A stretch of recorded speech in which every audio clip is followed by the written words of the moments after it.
गुरु हमारे जीवन में यही कार्य करते हैं। अध्यात्म का भी यही महत्व हमारे जीवन में होता है। हमारे जीवन जो अनगढ़ है उसको अनगढ़ से सुगढ़ बनाने का काम, जैसे तैसे अस्त व्यस्त उल्टा पुल्टा दिनचर्या, जैसे तैसे रूटीन, जब मन किया खा लिए, जब मन किया सो लिए, जब मन किया पढ़ने बैठे, मन लगा तो बैठे, ना मन लगा ना बैठे, जब मन किया क्लास कर लिए, जब मन किया काम कर लिए, मतलब कोई सिस्टम नहीं है। मेरे मित्रों, अध्यात्म हमारे जीवन में सिस्टम बनाने का काम करता है।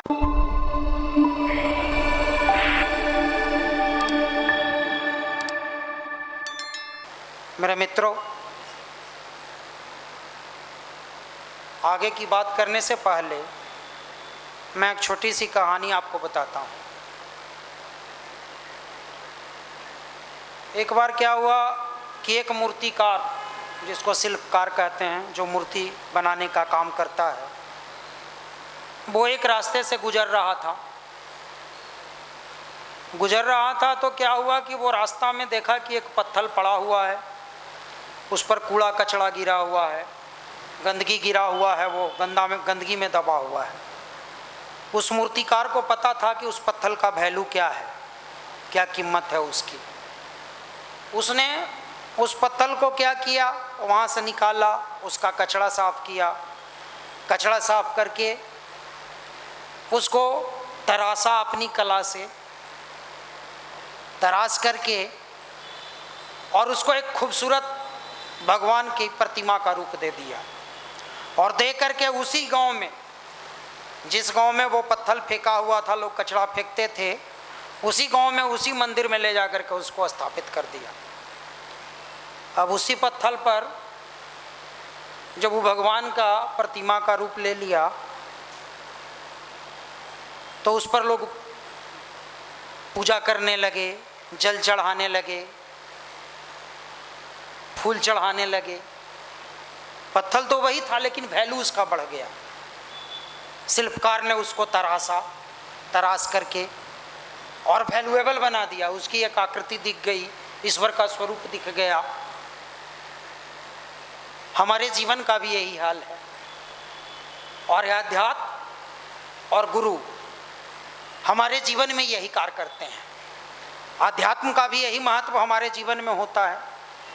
हमारे जीवन जो अनगढ़ है उसको अनगढ़ से सुगढ़ बनाने का काम, जैसे तैसे अस्त व्यस्त उल्टा पुल्टा दिनचर्या, जैसे तैसे रूटीन, जब मन किया खा लिए, जब मन किया सो लिए, जब मन किया पढ़ने बैठे, मन लगा तो बैठे, ना मन लगा ना बैठे, जब मन किया क्लास कर लिए, जब मन किया काम कर लिए, मतलब कोई सिस्टम नहीं है। मेरे मित्रों, आध्यात्म हमारे जीवन में सिस्टम बनाने का काम करता है। और गुरु जो मार्गदर्शक होते हैं वो वही शिल्पकार का काम करते हैं। आपको धीरे धीरे धीरे धीरे धीरे धीरे तराशते हैं, तराशते तराशते तराशते आपके अंदर एक अच्छा व्यक्तित्व पैदा होता है।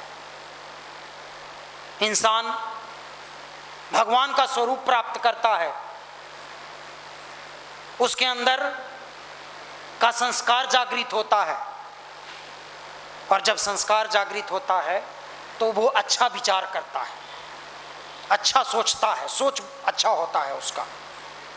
और जब सोच अच्छा होता है, विचार अच्छा होता है, उसके अंदर का मौलिक चिंतन जब उसका प्यूरिफाइड होता है, अच्छा होता है, तो वो फिर अच्छा कार्य करता है। और जब अच्छा कार्य करना शुरू कर देता है, उसके कर्म अच्छे हो जाते हैं, उसका क्रियाकलाप अच्छा हो जाता है, तो वो व्यक्ति का व्यक्तित्व विकसित होते जाता है, ऊंचा होते जाता है, उसका व्यक्तित्व उच्च कोटि का होते जाता है। क्योंकि व्यक्तित्व का सीधा संपर्क है आपके कार्यों से। आप व्यक्ति हैं तो व्यक्तित्व तो है ही आपके पास, लेकिन उसको ऊंचा उठना या ओछा होना, ये सब डिपेंड करता है आपके द्वारा किए गए कार्यों पे। आप सत्य कार्य करते हो, सत्कर्म करते हो, अच्छे कार्य करते हो, तो आपका व्यक्तित्व ऊंचा होता है। कपड़ों से या शरीर से यदि किसी का व्यक्तित्व बहुत अच्छा होता, पर्सनालिटी विकसित होती या आकर्षक पर्सनालिटी होता तो महात्मा गांधी को देखिए, काला कलूटा 98 पाउंड का, किसी भी कोई ब्रांड का कपड़ा नहीं पहनते थे, ना एडिडास का, ना लुइस फिलिप्स का, ना रिबॉक का। खादी का धोती, आधा धोती पहनते थे और आधा धोती ओढ़ते थे, लेकिन व्यक्तित्व ऐसा व्यक्तित्व था कि बड़े बड़े अंग्रेज के वायसराय भी डायरेक्ट आई कांटेक्ट करके नहीं बात किया करते थे, हिचकते थे कि नहीं इसके अंदर हिप्नोटिज्म है, इसके व्यक्तित्व में आकर्षण है। तो हमारा शरीर तो वही होता है, बॉडी तो वही है, उसी पत्थर की तरह जो मैंने कहानी सुनाया, जब उसको तराश दिया गया, तराश करके एक अच्छा स्वरूप उसके अंदर पैदा कर दिया गया तो उसकी वैल्यू बढ़ गई, उसका वैल्यू बढ़ गया। जिस पर लोग कचरा फेंका करते थे, गंदा किया करते थे, जिसका कोई पूछ नहीं था, उसकी वैल्यू बढ़ गई। मंदिर में वो उसकी स्थापना हो गई, पूजा होने लगा। आध्यात्म हमारे जीवन में वही काम करता है, हमारे अंदर के संस्कारों को जागृत करके हमारा वैल्यू को बढ़ा देता है, हमारा क्रियाकलाप अच्छा हो जाता है, हमारे अंदर अच्छे विचार आने लगते हैं, हमारा व्यक्तित्व उत्कृष्ट होने लगता है। और जब इंसान का वैल्यू बढ़ने लगता है तो वो अलग तरह का उसका प्रभाव दिखने लगता है। और विगत 25 से 30 वर्षों से, अब तो लगभग अप्रोक्सीमेट 30 ईयर्स होने जा रहा होगा, 30 वर्षों से प्रांतीय युवा प्रकोष्ठ साइलेंट मोड में, बिना कोई हल्ला किए हुए, बिना कोई बहुत बड़ा एडवर्टीजमेंट और ये किए हुए, नॉन प्रॉफिटेबल संस्थान, ना कोई एनजीओ, ना कोई ट्रस्ट, ना कोई पद, ना कोई प्रतिष्ठा, ना कोई हमारे यहाँ अध्यक्ष हैं, ना कोई हमारे यहाँ उपाध्यक्ष हैं, ना कोई हमारे यहाँ कोषाध्यक्ष हैं, 30 वर्षों से इस सेवा कार्य को कर रहा है। क्या काम? पतन निवारण सेवा। ये अनगढ़ से जो अनगढ़ भटकता युवा पीढ़ी है, उस युवा पीढ़ी को सुगढ़ बनाने का कार्य कर रहा है, उस मूर्तिकार की तरह जो वो शिल्पकार किया, मूर्तिकार किया। भटकते हुए युवा को, पेंडुलम की तरह डोलते हुए युवा को, जो मार्ग से भटक चुका है, इधर से उधर पेंडुलम की तरह डोल रहा है, अपने समय को बर्बाद कर रहा है, अपने महत्वपूर्ण ऊर्जा को बर्बाद कर रहा है, वैसे युवाओं को पकड़ पकड़ के अलग अलग रचनात्मक कार्यक्रम के माध्यम से, ये जो संडे का सुबह शाम गोष्ठी होता है, इसके माध्यम से, मतलब डिफरेंट तरीके से युवाओं को अनगढ़ से सुगढ़ बनाने का काम कर रहा है। हमारा सरकार इंफ्रास्ट्रक्चर डेवलप कर दे सकता है, सिस्टम डेवलप कर दे सकता है, लेकिन मेरे मित्रों, यदि आपके अंदर का विचार गंदा हो, उल्टा पुल्टा विचार आपके अंदर दौड़ रहा हो, आपके द्वारा क्रियाकलाप उल्टा पुल्टा हो रहा हो, आपका सोच गंदा हो, मन नहीं लग रहा हो, कार्य करने में मन नहीं लगता हो, कर्म में मन नहीं लगता हो, सत्कर्म में मन नहीं लगता हो, तो मेरे मित्र, ना तो वहां पर कोई गवर्नमेंट कुछ कर सकता है, ना वहां पर आपका कोचिंग क्लासेज कुछ कर सकता है। वहां पर आपको काम क्या आता है? तो काम आता है आपका आध्यात्म। आध्यात्म का आपके जीवन में वही रोल होता है, वही काम होता है। आज मान लिया जाए कि आपका इमोशंस गंदा है, मन नहीं लग रहा है, भटक रहा है, उल्टा पुल्टा सोच रहे हैं, और ये होते रहता है, पूरे जीवन काल में होते रहता है। नकारात्मक और सकारात्मक विचार का वो वेव चलते रहता है, तरंगे चलती रहती है हमारे अंदर। लेकिन जितना ज्यादा सकारात्मक विचारों का संख्या हमारे अंदर जितना ज्यादा होता है, उतना ही हम अच्छा करते हैं और प्रगति की ओर बढ़ते हैं। जितना निगेटिविटी हमारे अंदर आता जाता है उतना ही वो हमारे व्यक्तित्व को और हमारे उत्कृष्टता को नीचे की ओर ले जाता है। और ये विज्ञान का नियम है, साइंस का भी नियम है कि किसी जगह के क्षमता को, मतलब पोटेंशियल को यदि बढ़ाना हो तो आप लोग पढ़े होंगे विज्ञान में कि वहाँ पर पॉजिटिव चार्ज का एडिशन किया जाता है या निगेटिव चार्ज को वहाँ से रिमूव किया जाता है, हटाया जाता है। तो वैसे ही हमारे अंदर के पोटेंशियल को, प्रतिभा को यदि विकसित करनी हो तो हमारे अंदर सकारात्मक विचार होना चाहिए, सकारात्मक विचार चाहिए।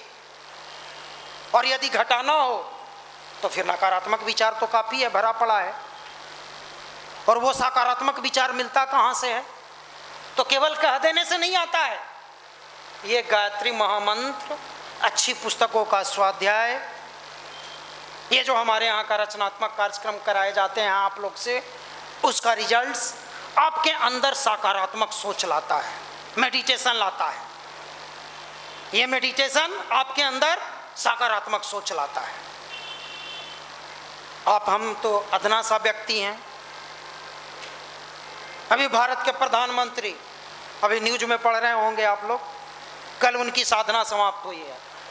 हाँ, अब तो वो प्रधानमंत्री बन गए, वो भी 2 बार, तीसरा बार का भी जैसा कि न्यूज दे। अब तो सब कुछ मिल गया उनके जीवन में, प्रधानमंत्री बन गए, पूरी दुनिया जानती है व्यक्तित्व को, हम सब जानते हैं, आने वाली पीढ़ी भी जानेगा, इतिहास का स्वर्ण अक्षरों में नाम दर्ज हो गया। अब तो सो जाना चाहिए, आराम करना चाहिए। लेकिन वो भी अभी 48 घंटा से ध्यान में थे। सुना होगा आप सबों ने, 48 घंटे से ध्यान में थे। क्या जरूरत आ गई ध्यान की, उनकी ध्यान करने की? मेरे मित्रों, ये हमारे मानवीय शरीर और मानवीय मस्तिष्क को सिस्टम में रखने के लिए, उसके अंदर अच्छा सॉफ्टवेयर डालने के लिए, अब कंप्यूटर आप कितना भी अच्छा ब्रांड का ले आई और उसके अंदर जो सॉफ्टवेयर रन कराइएगा वो उल्टा पुल्टा रन करा दीजिएगा तो वो अच्छा तो काम करेगा नहीं, चाहे किसी भी ब्रांड का हो, कितना भी महंगा हो। तो ये हमारा मस्तिष्क, हमारा ये जो विचार का केंद्र है, इसका भी काम वही है, आध्यात्म, मेडिटेशन, ध्यान, अच्छी पुस्तकों का स्वाध्याय आपके अंदर वो अच्छा सॉफ्टवेयर डालता है, अच्छा सॉफ्टवेयर रन कराता है। वो आपके अंदर के नकारात्मकता को, निगेटिविटी को धीरे धीरे साफ करता है, मन की गंदगी को साफ करता है, प्योर बनाता है, आपके अंदर पवित्रता विकसित करता है। और वो जब विकसित होता है आपके अंदर तो सीधा विज्ञान है, कोई मैजिक नहीं है, ये विज्ञान है। आपकी प्रतिभा बढ़ती है, नकारात्मक चार्ज को हटाते हैं, पोटेंशियल बढ़ता है, निगेटिविटी हमारे अंदर से निकलती है, सकारात्मकता बढ़ता है, हमारा सोच सकारात्मक होता है, सकारात्मक ऊर्जा का संचार हमारे अंदर होता है, तो हम कुछ अच्छा करते हैं। अच्छा करने का जज्बा पैदा होता है हमारे अंदर, अच्छा सोचने का जज्बा पैदा होता है हमारे अंदर। अभी तो हम सोच ही नहीं पाते हैं, अच्छा कुछ सोच नहीं पाते हैं। क्यों नहीं सोच पाते हैं? क्योंकि अभी जो आप कर रहे हैं वो सब आपके अंदर उल्टा पुल्टा विचार ले जा रहा है, गंदा विचार डाल रहा है आपके अंदर, गंदगी डाल रहा है आपके अंदर। लॉज में, हॉस्टल में आप जो देख रहे हैं वो मोबाइल पर आप भी देख रहे हैं, बगल वाला भी देख रहे हैं, पूरा क्रियाकलाप उसी के इर्द गिर्द घूम रहा है, चल रहा है। क्लास में भी जाते हैं तो उसी का चर्चा होता है। अब वो सब जो आपके अंदर वो गंदगी भरा जा रहा है, वो क्या कर रहा है? वो आपके अंदर के अच्छे संस्कार को जागृत नहीं होने दे रहा, वो डेवलप ही नहीं करने दे रहा है। जैसे वो मैंने आज शुरुआत ही किया एक कहानी से कि वो पत्थर, कीमती पत्थर गंदगी के अंदर दबा हुआ था, कोई वैल्यू नहीं था उसका। तो आपके अंदर के भी जो अच्छे संस्कार हैं वो गंदे विचारों से दबे पड़े हैं और हर जगह उस गंदे विचार का गंदा माहौल है और वो माहौल आपके अंदर के विचारों को गंदा कर रहा है। क्लास में जाइए, वही माहौल है। 99% लड़का पढ़ाई की बात कम कर रहा है, उल्टा पुल्टा बात ज्यादा करता है। हॉस्टल लॉज में जाइए, ये उम्र ऐसा इस पड़ाव पर होता है, किशोरावस्था पार करके जवानी आती है, और जवानी मतलब समझिए कि ऊर्जा से भरा हुआ। पूरे जीवन काल का जवानी को बसंत काल कहा जाता है। क्यों? क्योंकि मौसम, सबसे बढ़िया मौसम कौन सा होता है? बसंत ऋतु होता है ना जी। अभी गर्मी है, अच्छा थोड़ी लग रहा, अच्छा फीलिंग कर रहे हैं थोड़ी हम लोग, लेकिन बसंत ऋतु सबसे अच्छा ऋतु होता है। तो वैसे ही पूरे जीवन काल में जवानी को, जो हमारा यंग लाइफ होता है, वो जो यंग वाला जो जीवन काल होता है, उसको बसंत काल कहा गया है। अभी ऊर्जा भरा पड़ा होता है हमारे अंदर। एक बार जिस चीज में सोच लीजिए, यदि सकारात्मक चीज में लगा दीजिए, तो फिर देखिए क्या से क्या हो सकता है। और इतिहास गवाह है कि जितनी भी क्रांति हुई है, वो सब क्रांति या जितना भी राष्ट्र के सामने चुनौतियां आई है, वो सारी चुनौतियों को जवानों ने स्वीकार किया है, युवाओं ने स्वीकार किया है। चाहे वो मुगलों का आक्रमण हो, महाराणा प्रताप 12 साल 14 साल की आयु में स्वीकार किए थे उस चुनौती को। देश के सामने अंग्रेजों का वो गुलामी एक चुनौती बनकर के उभरा। भगत सिंह, खुदीराम बोस यंग एज में उस चीज को स्वीकार किए। चंद्रशेखर आजाद यंग एज में स्वीकार किए। गांधी जी भी यंग थे। अभी जो तस्वीर देखते हैं वो लाठी लिए हुए, तो क्या गांधी जी वैसा ही पैदा लिए थे? वो भी जवान थे, और जवानी में उन चीजों को स्वीकार किया। उन चुनौतियों को उन लोगों ने यंग एज में स्वीकार किया, जवानी में स्वीकार किया उन चुनौतियों को। और उन चुनौतियों को स्वीकार करते हुए वो क्रांतिकारी बने और क्रांति किए। तो ये हम जवानी का जो ये जो यंग लाइफ होता है, इसमें काफी ऊर्जा होती है। अगर इसको सकारात्मक दृष्टि में लगाया जाता है, तो हम जीवन में अच्छा काम करते हैं, एक से एक अच्छा क्रांतिकारी कार्य करते हैं। और इसी को यदि नकारात्मक दिशा में लगाया जाता है, जैसे उल्टे पुल्टे नकारात्मक विचार वाले लोग जो टेररिज्म चलाते हैं, आतंकवादी संगठन चलाते हैं, क्या करते हैं? नकारात्मक उल्टा पुल्टा विचार आपके अंदर डालते हैं। इसी तरह का शिविर लगता है, शिविर लगा करके और क्या किया जाता है? ट्रेनिंग दिया जाता है, नकारात्मक विचार डाला जाता है आपके अंदर, उल्टा पुल्टा विचार डाला जाता है, और वो उल्टा पुल्टा विचार लेकर के एक से एक गलत कार्य करता है, आत्मघाती हमला करता है।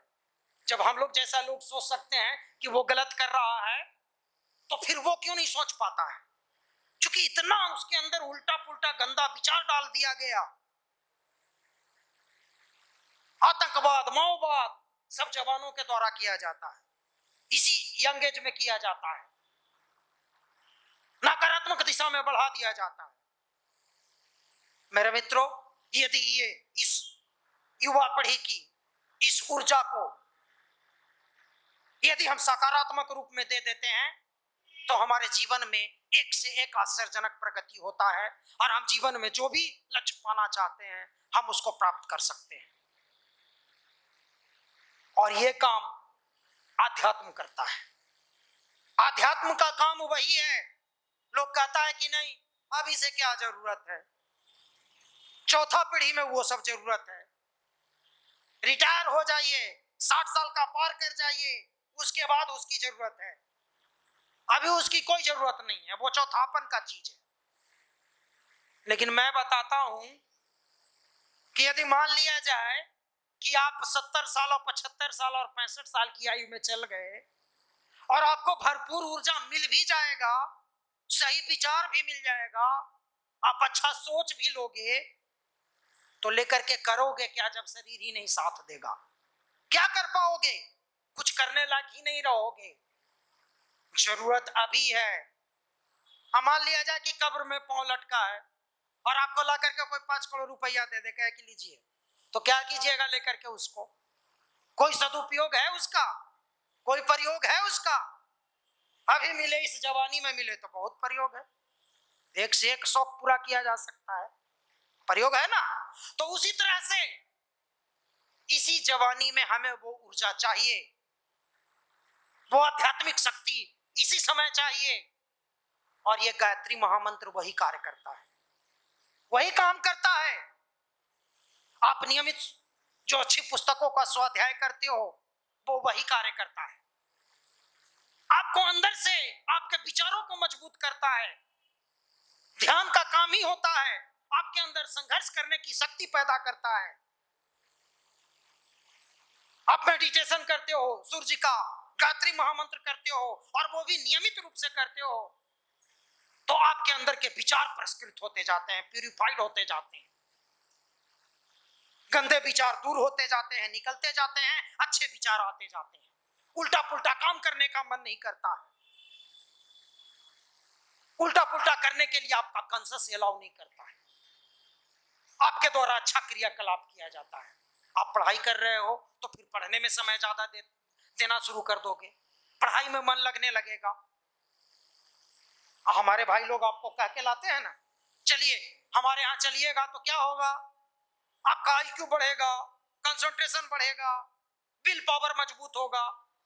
यही कह के ना लाते हैं पकड़ पकड़ के आप लोग को। मिलता है, बिल्कुल मिलता है। वो झूठ बोल करके आपको नहीं लाते हैं।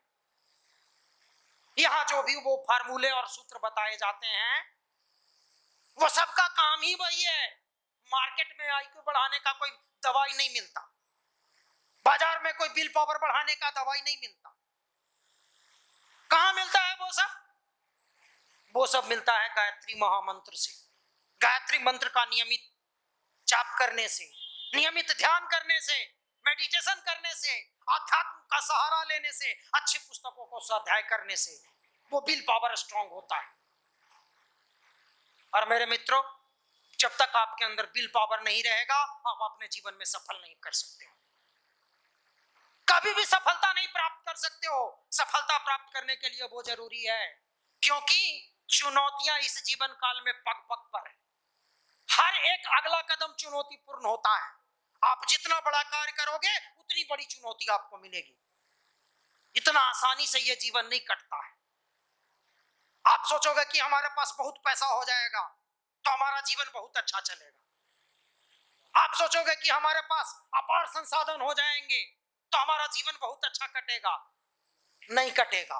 वो तत्कालिक सुख और सुविधा इंस्टेंट मूवमेंट में आपको प्रसन्न कर सकता है, क्षणिक वो चीजें आपको दे सकता है, लेकिन आपको कोई भी बड़ा कार्य करने के लिए, कोई भी अच्छा कार्य करने के लिए आपको चुनौतियों से जूझना पड़ेगा, आपको संघर्षों से जूझना पड़ेगा। और चुनौतियों को स्वीकार करने के लिए, संघर्षों से जूझने के लिए आपको क्या करना पड़ेगा? तो अध्यात्म का सहारा लेना पड़ेगा, गायत्री महामंत्र का सहारा लेना पड़ेगा, और उसी की ट्रेनिंग दी जाती है। यह हमारा युवा प्रकोष्ठ वही कार्य करता है, उसी की ट्रेनिंग दी जाती है और वही चीजें आपको बताई जाती है, वही चीजें आपको सिखाई जाती है यहाँ पर। और जो रचनात्मक कार्यक्रम हमारे यहाँ चलाए जाते हैं, जैसे बाल संस्कारशाला के माध्यम से, आपको लगता है कि आपको पढ़ा लेने से बहुत बच्चा पढ़ लिया, चलिए ठीक है, आप ये सही सोचते हो, लेकिन आप जाते हो 2 घंटे के लिए बाल संस्कारशाला में, आप 2 घंटे वहां पर अच्छा बनने का प्रैक्टिस करते हो, अच्छा बनने का अभ्यास करते हो। ठीक है, बाद में उधर गए 2 घंटा बाद सिगरेट पी लिए, गुटखा खा लिए, खैनी ठोक के खा लिए, वो अलग चीज हुआ। लॉज में फिर उल्टा पुल्टा कर लिए, जाके हॉस्टल में कर लिए, लेकिन तत्काल 2 घंटे उसके सामने आप आइडियल बन के जाते हो, उसके मेंटर्स बन के जाते हो, प्रेरणा का स्रोत बन के उसके सामने जाते हो। तो वो 2 घंटा तो तुम एक्टिंग करते हो अच्छा बनने का, मन से या बेमन से। वो 2 घंटा रोज अच्छा बनने का अभ्यास आपके अंदर अच्छाई उत्पन्न करते जाता है, आपको अच्छा बनाते जाता है। आप यहाँ आते हो, बैठते हो, चाहे संडे का सेमिनार हो, पीडीसी हो या और कोई भी चीज हो, आप आते हो 2 घंटा के लिए बैठते हो। मेरे मित्रों, ये कोई साधारण जगह नहीं, ये कोई साधारण जगह नहीं है।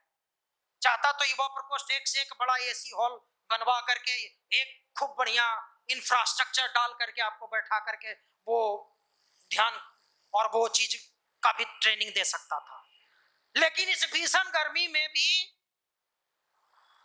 इसी शक्ति पीठ के छत पर हॉल में बैठा करके। क्यों? क्योंकि इसके पीछे वजह है, ये कोई साधारण जगह नहीं है। इस जगह की ऊर्जा इतनी ज्यादा है, इतनी ज्यादा है कि आप चाहो या ना चाहो सुधरना आपकी मजबूरी हो जाती है। आप चाहो या ना चाहो अच्छा होना आपकी मजबूरी हो जाती है। नियमित यज्ञ किया जाता है, यज्ञ से ऊर्जा आता है। नियमित हमारे भाई लोग हजारों की संख्या में बैठ करके वो गायत्री महामंत्र का 9 दिन का अनुष्ठान करते हैं। वो सब कार्य से क्या होता है? ऊर्जा आती है। मंत्र लेखन का कार्य किया जाता है। एक साथ एक स्वर में गायत्री महामंत्र का न जाने कितना लाख उच्चारण यहां से हुआ है। वो सब वातावरण से पॉजिटिव एनर्जी को, सकारात्मक ऊर्जा को, अच्छा ऊर्जा को यहां पर खींच करके इस जगह के वातावरण को सकारात्मक बनाया हुआ है, ऊर्जा का केंद्र बनाया हुआ है। बैटरी को भी चार्ज करना पड़ता है, तो कहीं ले जाकर के खोस दीजिएगा, चार्ज हो जाएगा? नहीं होगा। कहां चार्ज होगा? जहां पर इलेक्ट्रिसिटी होगी, और जहां विद्युत ऊर्जा होगा वही होगा ना। इसलिए यहां बैठाया जाता है आप लोगों को। ऊर्जा का केंद्र है। अब जैसे माइक्रोवेव में किसी चीज को डाल दीजिए, अब उसका वातावरण ऐसा होता है, जितना दूर माइक्रोवेव का एरिया होता है उस एरिया का वातावरण ऐसा होता है कि मन करे या ना करे उसको गर्म होना उसकी मजबूरी हो जाती है। रख दो आधा घंटा 15 मिनट टाइमिंग सेट करके निकालो, देखो वो गर्म दिखेगा। अब फ्रिज के अंदर का वातावरण एकदम ठंडा होता है, डाल दो किसी चीज को, वातावरण का प्रभाव पड़ता है, वो ठंड होकर के निकलता है। इसलिए आप लोग को यहां बैठाया जाता है कि वातावरण का भी प्रभाव पड़े।